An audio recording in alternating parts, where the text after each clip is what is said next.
Morning, everyone. Here with Dr. Sarah Gander, who is a pediatrician at the St. John Regional Hospital. And Sarah's here to talk to us this morning about children's behavior and optimizing their behavior for learning.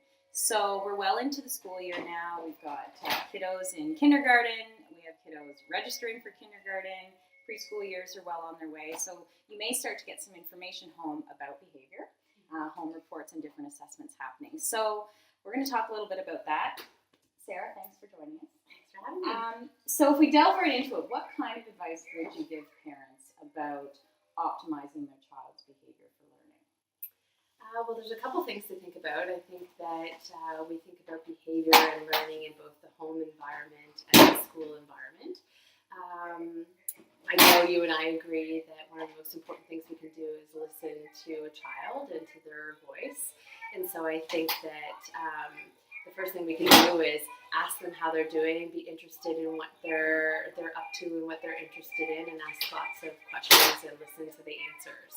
But then, of course, there's optimizing the environment. So at home, we all try our best as parents to good night's sleep, good nutrition, outdoor time and activity, minimizing the screen time, and in particular, having those times where you are sitting together, reading, eating dinner together as a family, those sorts of things. So I think all those things together at home go into making a child feel secure and attached and being able to communicate their needs and concerns.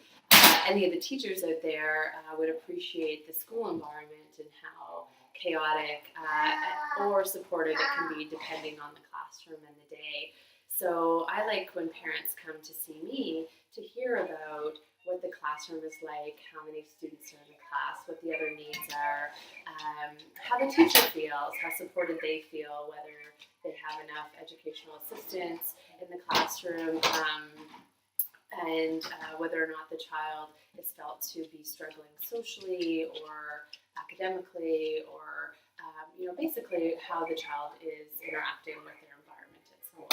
So, like we talked about before, really looking at both the child and the context, though, and recognizing that the context is different when they're in the classroom, so that it's valuable information we're going to get from teachers about our children, even though we know our children very well, but it depends on the context. Absolutely.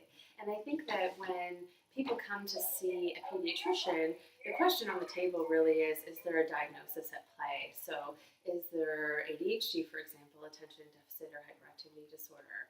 And we really don't discern between ADD and ADHD anymore. It's sort of under an umbrella of ADHD and the subtypes. Or is there a learning disability or another behavioral concern?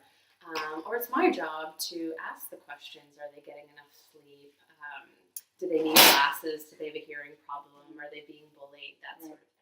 So just to back up a little bit, would there be a few things that parents could look out for? So if they are feeling a little concerned that, my child doesn't seem to be able to focus or just have some questions in that area that you could talk to, like things parents could look for about children's behavior?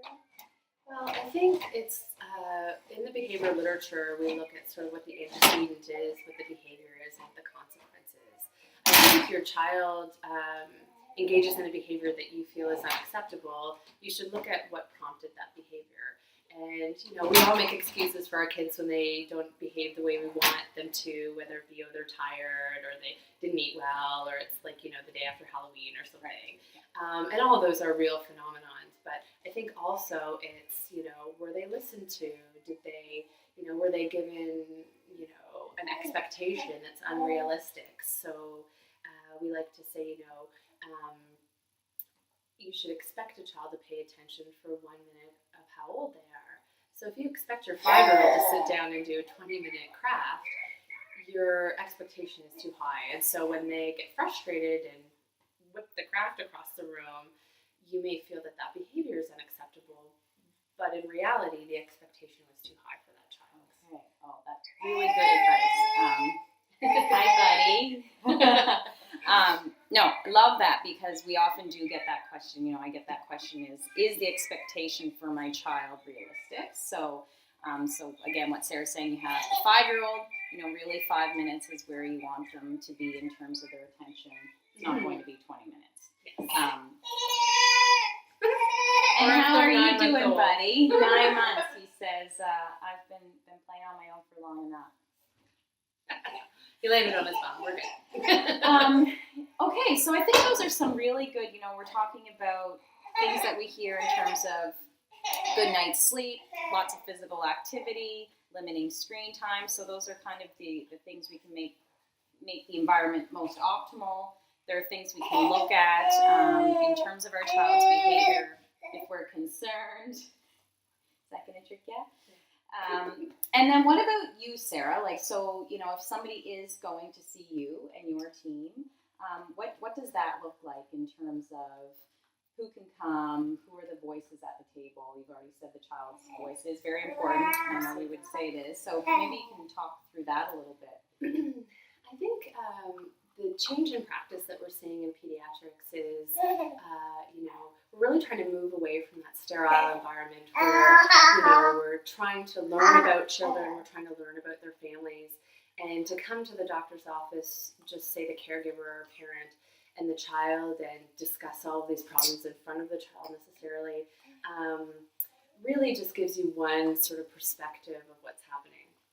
So what a lot of us have done, and the literature has said is better for outcomes, is to really bring all the players to the table.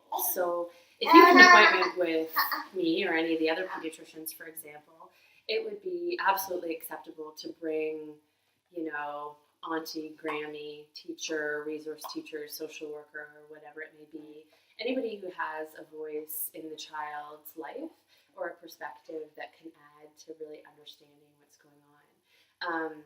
That is very challenging at times, even just the size of our offices, for example.